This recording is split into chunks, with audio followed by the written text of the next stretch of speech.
Muy buenas tardes con todos.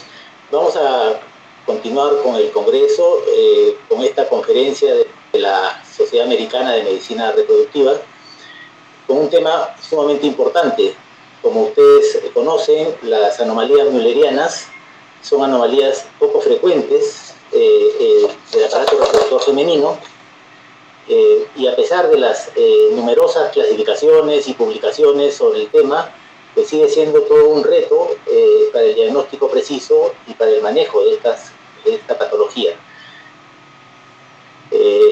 Para ello tenemos la suerte de tener la conferencia del doctor Ricardo Loret de Mola, que nos hablará de la nueva clasificación de la Sociedad Americana de Medicina Reproductiva sobre anomalías müllerianas. El doctor Loret de Mola ha sido presentado el día de ayer. Brevemente, pues diré que es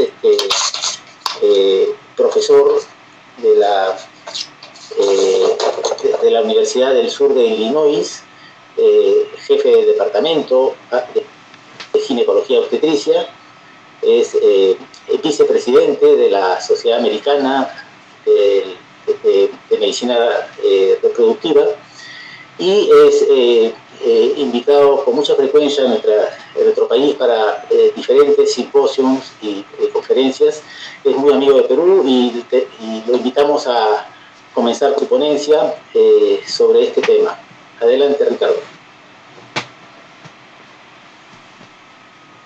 Buenas tardes, les mando un saludo desde los Estados Unidos. De nuevo, mi agradecimiento al comité organizador del Congreso Peruano de Ginecobstetricia y su invitación para hablar de un tema muy interesante, que es el manejo de las malformaciones uterinas o müllerianas, en particular con los nuevos consensos que han salido recientemente.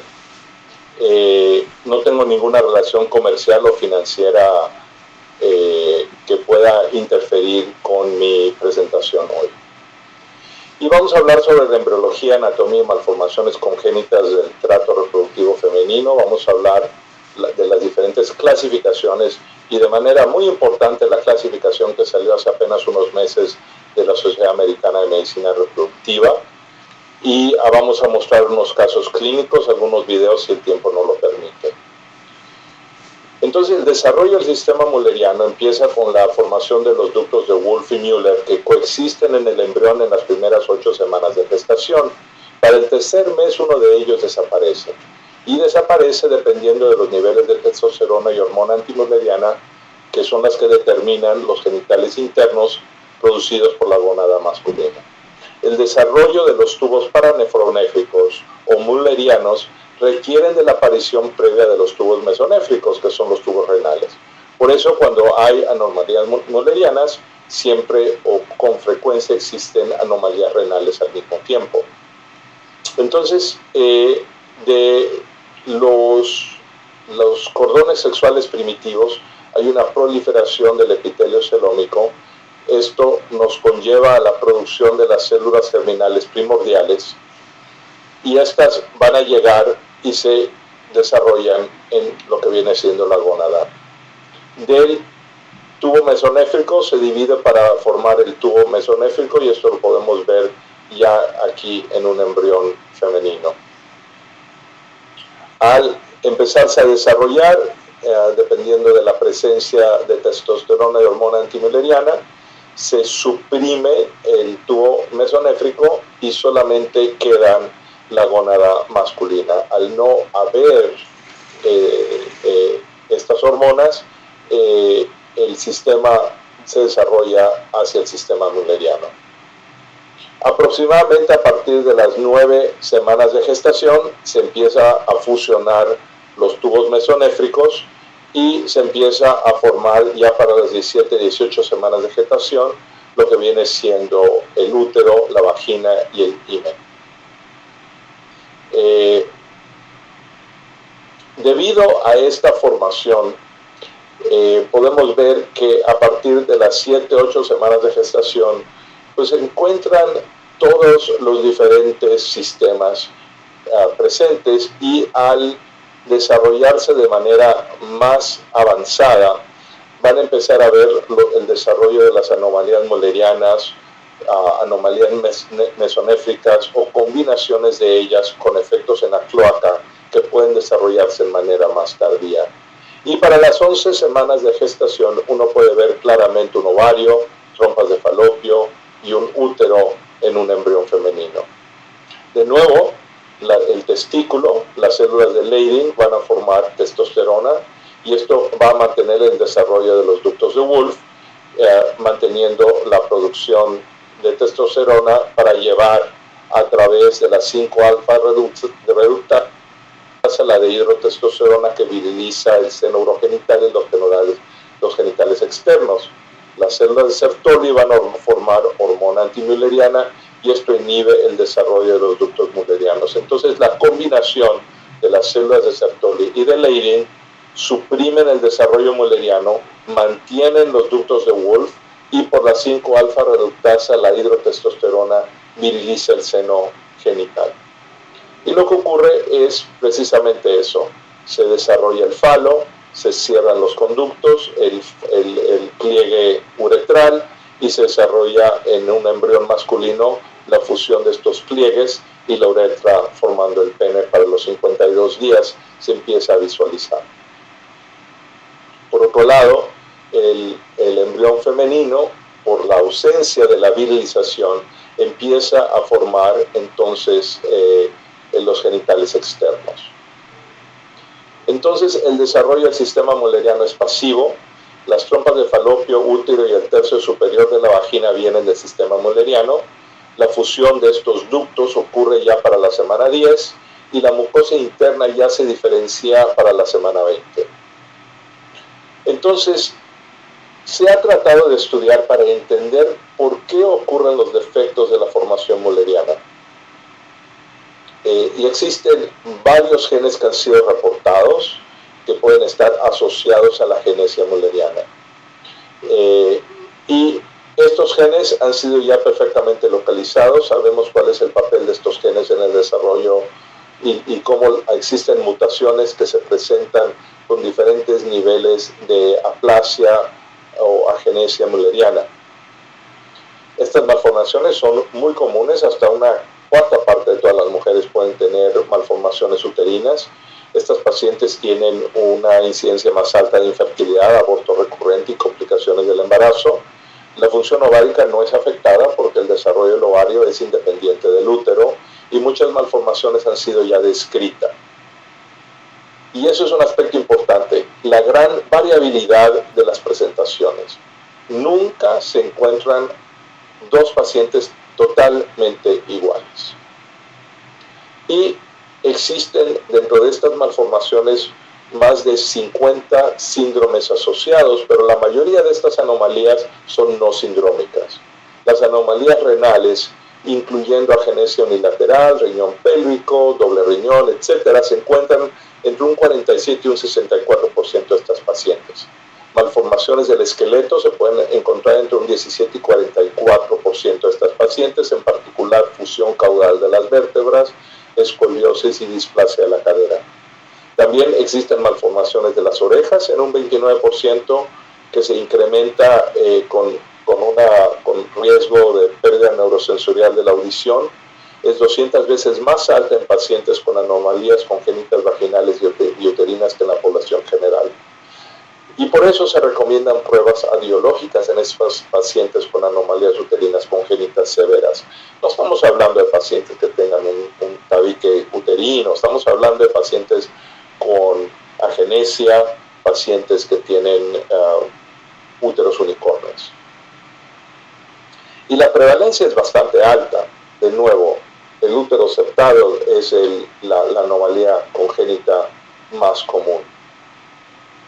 Y cuando uno ve la tasa de parto prematuro, de nacido vivo, embarazo ectópico y aborto, nos damos cuenta de que todas estas anomalías, con excepción del útero arcuado, tienen incidencias más altas de parto prematuro y, por supuesto, la paciente con útero septado tiene una tasa de aborto más importante.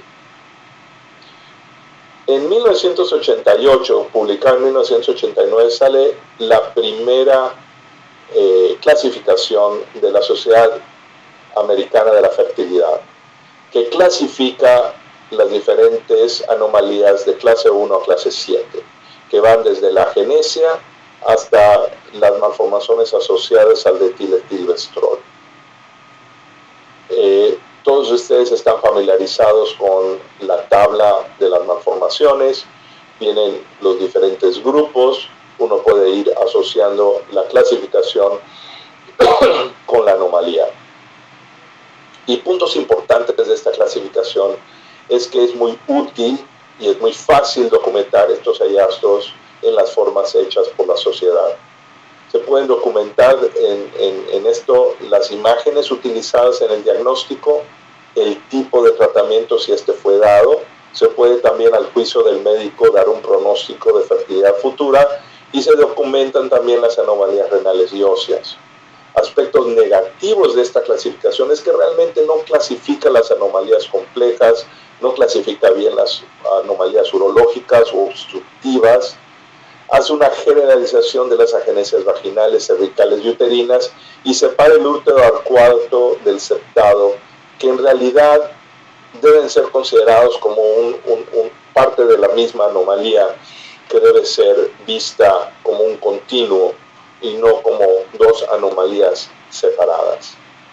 Esto nos lleva a la Sociedad Europea de Fertilidad, que decide hacer su propia clasificación. Y estos clasifican los problemas uterinos con U, los problemas no clasificados, todos los diferentes grupos los clasifican como U, y luego vienen la clasificación C, que son del cervix, y la B, que es las anomalías vaginales, y utilizan la metodología UCV para tratar de describir las anomalías uterinas. Esto resuelve algunos de los problemas de la clasificación de la Sociedad Americana de Fertilidad, pero esta tiende a sobreclasificar los úteros con tabique por sonistografía comparando a úteros normales. Y esto es importante porque promueve de alguna manera operar más úteros de los que son necesarios. Luego tenemos la clasificación del Dr. Acien. Y el Dr. Acien realmente se enfoca muchísimo en las anomalías cloacales y las anomalías del sero urogenital. El enfoque es más hacia ahí, es una clasificación compleja, realmente es la única que enfoca a las anomalías de la cloaca, es muy complicada de entender para utilizarlo con fines clínicos, y solamente es para ese grupo de pacientes con esas anomalías de cloaca. Lo que nos lleva a esta nueva clasificación de anomalías mullerianas del 2021. Y al hacer esta clasificación, la sociedad enfoca muchísimo en mantener la clasificación del 88, porque esta es muy bien conocida alrededor del mundo. Entonces, en vez de borrarla completamente, tratan de edificar arriba de ella para mejorarla. Y de nuevo, ha sido criticada por su enfoque en el útero y excluyendo anomalías de la vagina y del cervix, y lo que hace un diagnóstico clínico difícil y no incluye las anomalías complejas. Entonces juntan a un grupo multidisciplinario de médicos para tratar de construir la clasificación nueva basada en todo lo positivo de la primera. Incluir descripciones del útero, del cervix, de la vagina y, muy importante, estandarizar la terminología utilizando términos sencillos y fáciles de entender. ¿Qué es lo que ellos quieren decir? Pues esta paciente tiene un útero bicorne, no un útero U3, V0, C0, que no significa nada. Entonces, tratar de utilizar la tecnología simplista es lo que tratan de hacer.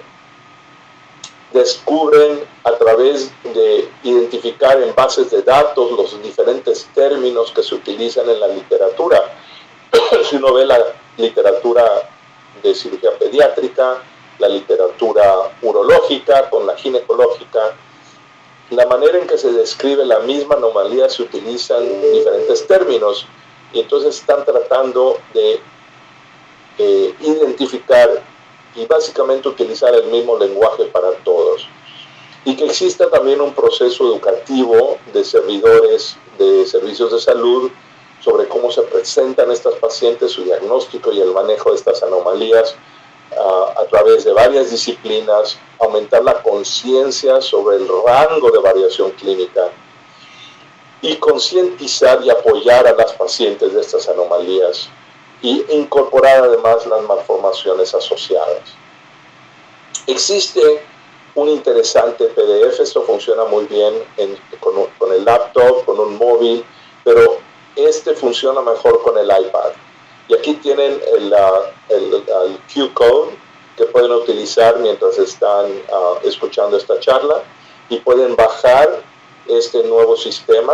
Es un sistema interactivo que es muy interesante porque al ser interactivo no solamente uno puede identificar la anomalía, también le pueden dar sugerencias de manejo, sugerencias de diagnóstico basadas en los síntomas que tiene la paciente, etc.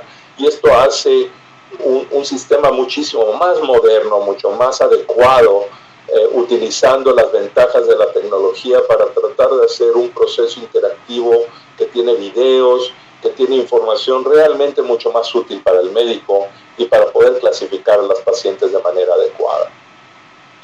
Hablando específicamente de estas anomalías, vamos a hablar primero de la agenesia mülleriana. Y de nuevo es una falta del desarrollo del sistema mülleriano. Se presenta en estas pacientes con amenorrea primaria. Es uno de cada 5.000 nacidos vivos. Y existe una ausencia o hipoplasia de los 2 tercios superiores de la vagina, de los 2 tercios, y luego usualmente hay una ausencia del útero y de las trompas de falopio. Tienen cariotipos normal, un desarrollo sexual secundario normal, una función ovárica normal. Muchas de estas pacientes tienen una asociación a galactosemia. 30% tienen estas malformaciones urinarias, como mencionamos. Un 12% tienen anomalías del esqueleto, sordera neurosensorial, y estas pacientes tienen una testosterona en el rango normal femenino. Entonces, si usted mide una testosterona y está abajo de 50, esa paciente no tiene un problema de insensibilidad de andrógenos. El cariotipo, mucha gente no lo recomienda, pero creo que es justificable, ya que hay algunas variantes del pseudohermafroditismo que pueden estar sobrelapadas con esta anormalidad, entonces creo que es justificable. De nuevo, hay variaciones asociadas, como son las variaciones Vater o Bactril, que son pacientes que tienen defectos vertebrales, de atresia anal, anomalías cardíacas, fístulas traqueoesofágeas, problemas digitales, renales, etc. O la asociación MURC, que son de agenesia renal unilateral con anomalía de las somitas cervicotorácicas. Entonces, estas son variantes de esta agenesia mülleriana. Aquí tienen un video de una paciente con agenesia mülleriana. Aquí pueden ver cómo se puede presentar. Como ven, a los lados tienen estos pequeños defectos, a los lados que parecen como pequeños úteros, pero en realidad no tienen ningún tejido funcionante, y ahí tienen una vagina totalmente corta y libre. Entonces ese es un caso muy clásico. ¿Cómo manejar estas pacientes? Actualmente el método de Frank utilizando dilatadores vaginales es el método más utilizado.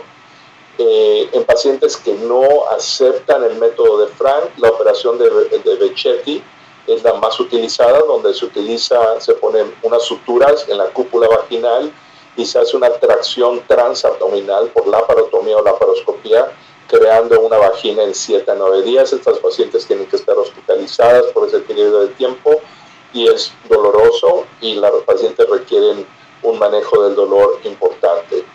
El Makindo, que es el injerto utilizando piel, se utiliza menos hoy en día. Ya han habido intentos de utilizando células para cultivo de piel y luego hacer los injertos también. Si el cervix está presente y atrético, se recomienda una histerectomía para hacer una reconstrucción de la neovagina. Está también la operación de Davidoff, que es la creación de un espacio entre el recto y la vagina, jalando el peritoneo hacia la vagina. Y también los cirujanos pediatras utilizan los injertos intestinales también. El problema de ellos es que hay un mal olor frecuentemente que se da en estas pacientes que es muy difícil de eliminar. Cuando vemos los resultados de la reconstrucción vaginal en 4.000 pacientes que tienen agenesia vaginal y nos damos cuenta de los diferentes tratamientos, nos podemos dar cuenta de la longitud vaginal posterior al tratamiento. La vaginoplastia utilizando intestino es la que da los resultados mayores. Estenosis vaginal raramente ocurre con la dilatación, pero ocurre con frecuencia en los injertos.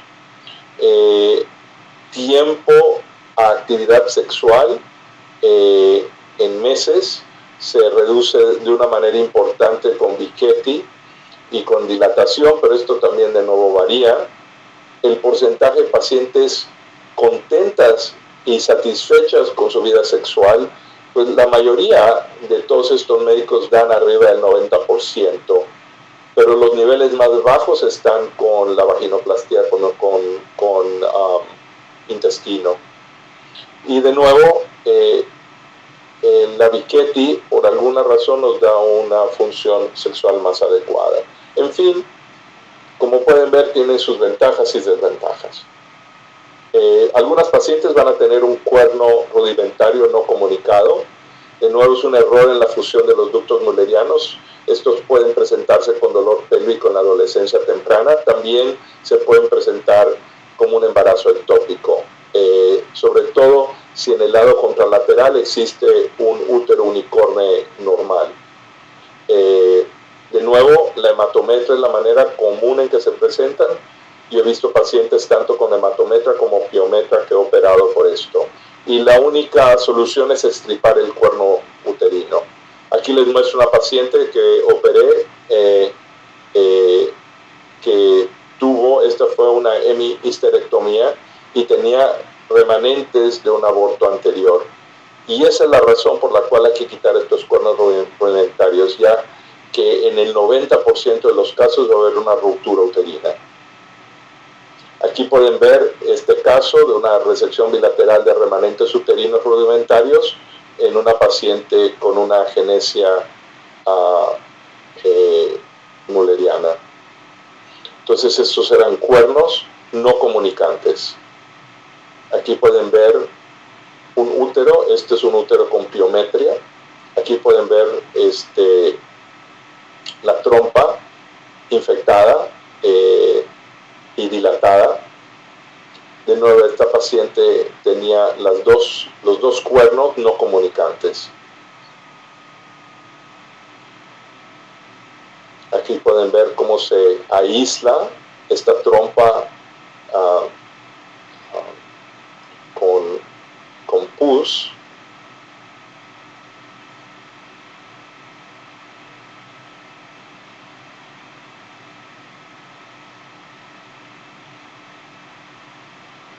Esta era una paciente esta paciente tenía 13 años cuando lo operé ya hace unos años.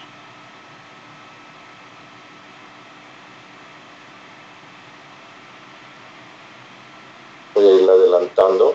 Aquí tienen el otro hemiútero no comunicante. Este no estaba infectado.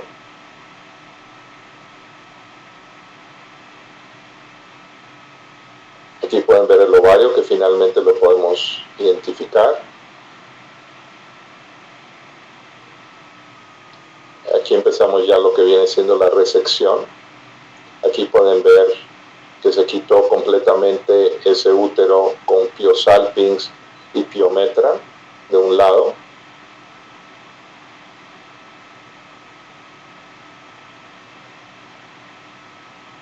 aquí ya estamos suturando el ovario para evitar una torsión, y en esa época podíamos utilizar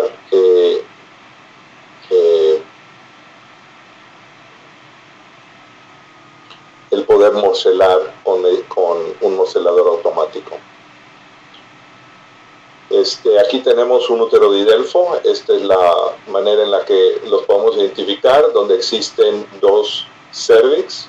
Es un 8% de las malformaciones uterinas, y las malformaciones renales son comunes cuando son ipsilaterales, si ocurre una obstrucción hemivaginal. Entonces, pacientes con útero de Delfo con una obstrucción hemivaginal, el 90% de las veces van a tener una ausencia, una agenesia renal del mismo lado. ¿Y cuáles son estas implicaciones clínicas? Existe un estudio finlandés que siguió a 49 mujeres del 62 al 98, las siguieron de 9 a 15 años. 18% tuvieron hemivagina obstruida y 8 de ellas tuvieron una agenesia renal ipsilateral. El 50% de ellas tuvieron un tabique vaginal longitudinal, 13% tuvieron infertilidad, que es consistente con el nivel de infertilidad en todas las pacientes.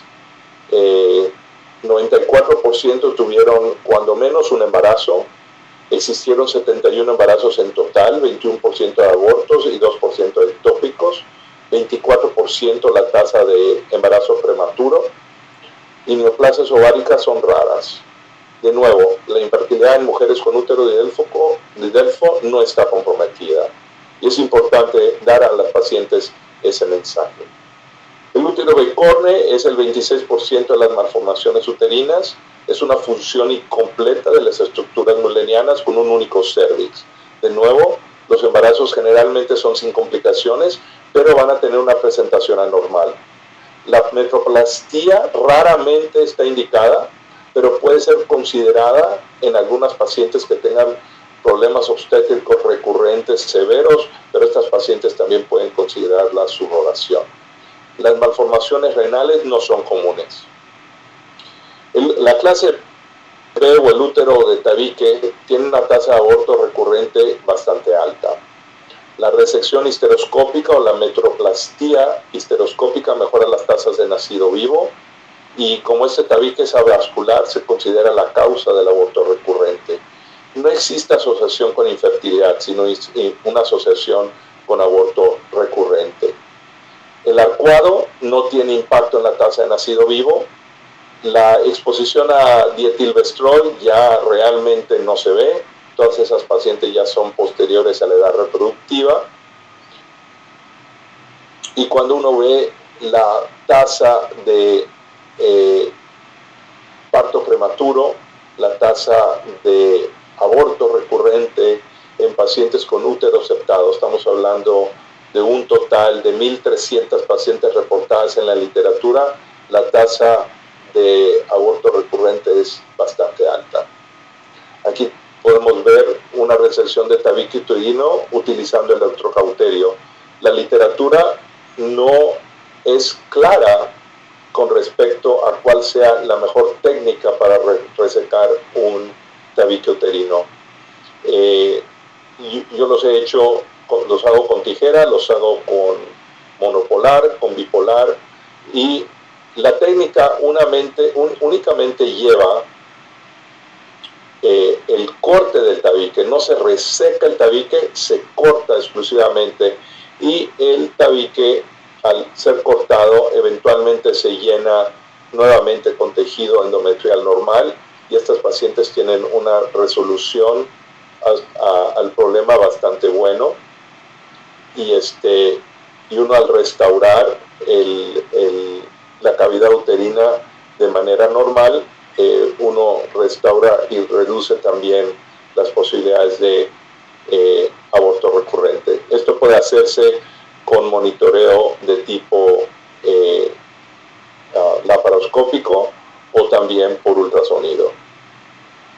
Entonces, el diagnóstico y el manejo: podemos hacer histerosalpingografías, ultrasonido vaginal solo o con tercera dimensión, una resonancia magnética, laparoscopía y estereoscopía sigue siendo el estándar de oro, y hay que recordar hacer un pielograma intravenoso en estas pacientes. Se puede también hacer con TAC, ultrasonido o resonancia, y a la hora de pedir la resonancia les recomiendo que la pidan incluyendo los riñones para que no tengan que hacer dobles estudios. De nuevo, esta es la visión de un histerosalpingograma normal, de un útero unicorne.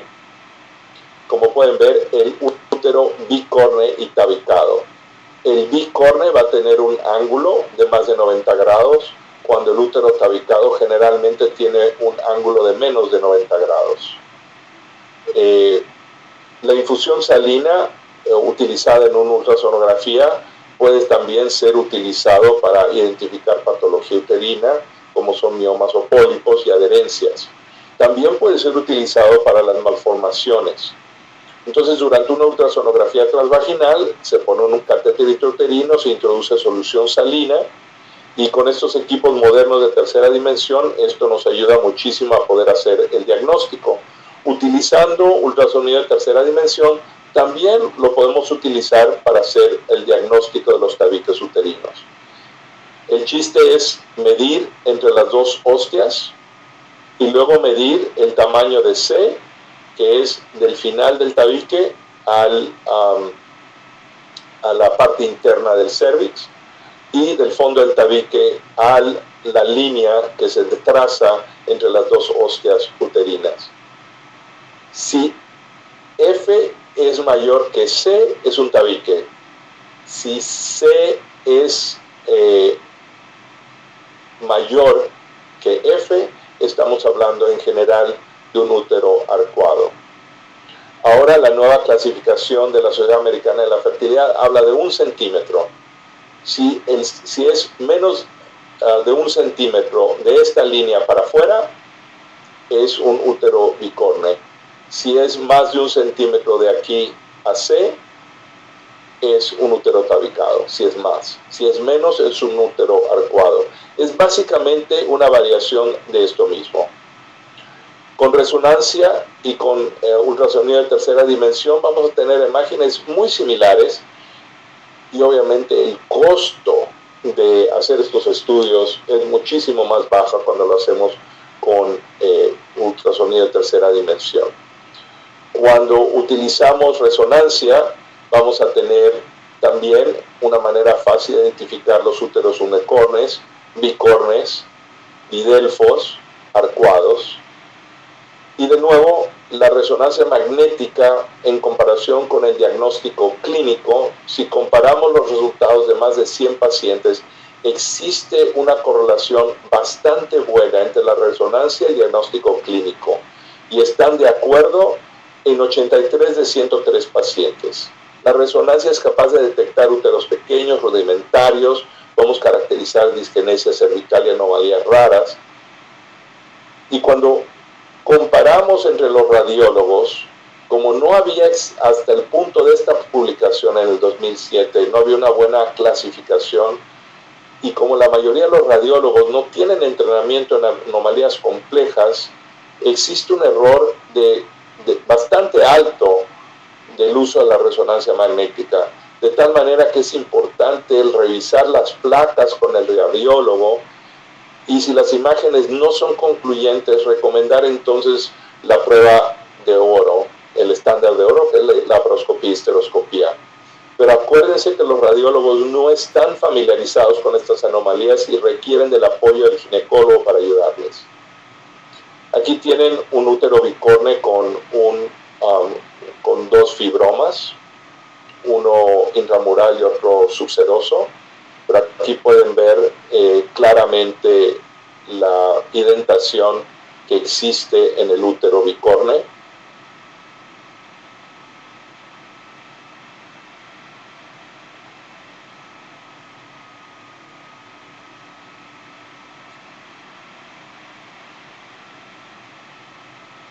Aquí pueden ver un útero didelfo y se pueden dar cuenta que del punto de vista de verlos, se ven muy similares. lo que hace el diagnóstico es, a la hora de poner el espejo vaginal, van a encontrar generalmente 2 cervix y van a encontrar 2 úteros unicornes que no están fusionados o comunicados uno con el otro. Entonces claramente pueden ver una hostia uterina en estas pacientes. Entonces la laparoscopía nos permite visualizar directamente la anatomía pélvica y completar el diagnóstico, y la cromoperturbación con azul de metileno e índigo carmín nos permite evaluar las trompas. La histeroscopía nos da el método definitivo para evaluar la cavidad uterina, aunque sea más costoso, pero de nuevo, al hacer la histeroscopía con la laparoscopía al mismo tiempo, nos ayuda muchísimo. Y podemos, como tratamiento, puede ser la observación y no hacer nada, una metroplastia histeroscópica o una de Strassman para unificar el útero, la de Jones para resolver el tabique, que es algo que ya no hacemos.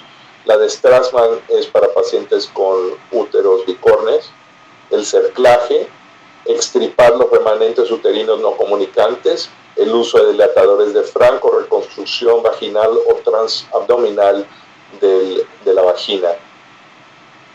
Con respecto a la reproducción asistida, cuando vemos el uso de la evaluación de pacientes a las cuales se les hizo una sonografía transvaginal tridimensional para evaluar la cavidad uterina, en 17 pacientes no se pudo hacer el diagnóstico. En el 86% de pacientes que asisten a una clínica de fertilidad, los úteros eran normales, pero un 13% demostraron anomalías uterinas. La más común, el útero arcuado, el subtabicado,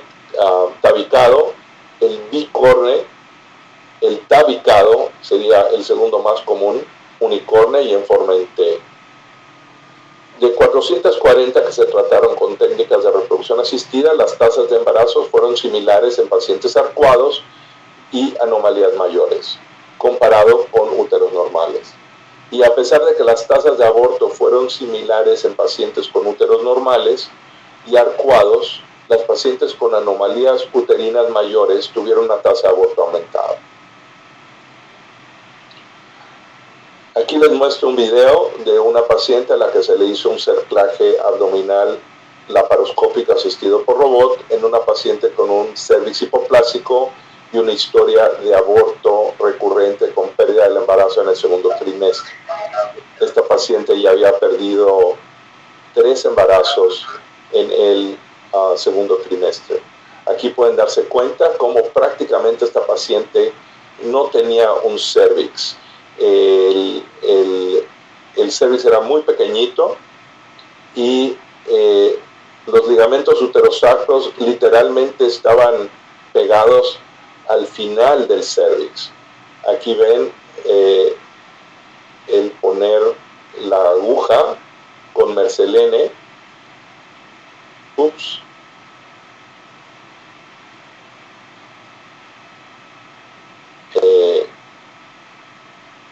Aquí lo pueden ver, estamos checando, estamos poniendo la aguja del otro lado.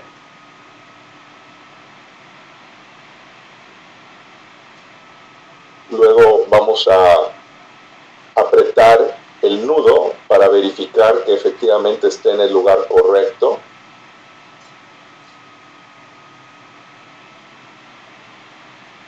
Aquí pueden ver de manera histeroscópica cómo al apretar el nudo, el cervix se cierra, el apex del cervix o la entrada interna del cervix se cierra al nosotros apretar.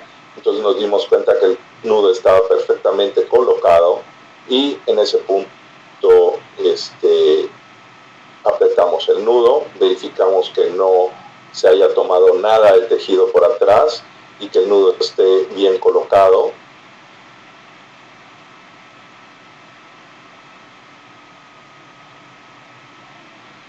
Se aprieta, se anuda para esconder el nudo y luego se reaproxima el peritoneo para cerrar el defecto.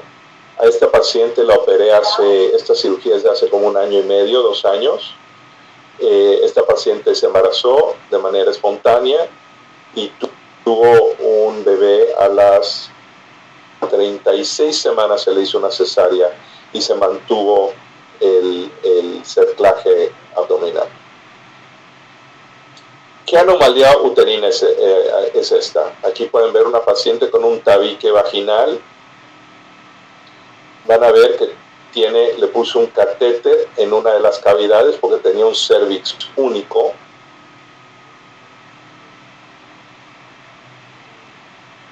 O sea, esta paciente tenía 2 cervix. Entonces no entendía qué era lo que estaba pasando. Entonces puse a través de un cervix una sonda de Foley pediátrica que entra a la cavidad uterina, y ustedes se pueden dar cuenta que voy a seguir la sonda para entender qué anomalía era esta. Aquí van a ver cómo se sigue la sonda y cómo salgo por otro cervix. Entonces esta es una paciente con un tabique vaginal, 2 cervix y una cavidad uterina única. Entonces es una anomalía no clasificada. De nuevo, aquí les dejo algunas referencias de internet para médicos y pacientes con malformaciones müllerianas, sobre las diferentes clasificaciones, grupos de apoyo para pacientes con anomalías müllerianas e insensibilidad a los andrógenos. De nuevo les agradezco su atención y de nuevo quedo muy agradecido por la invitación y les deseo todo lo mejor. Muchas gracias.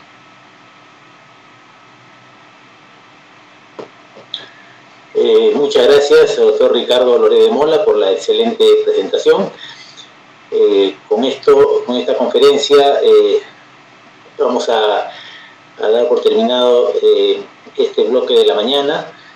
Los invitamos a todos ustedes a conectarse nuevamente a partir de las 3 de la tarde para continuar con las sesiones vespertinas de este congreso.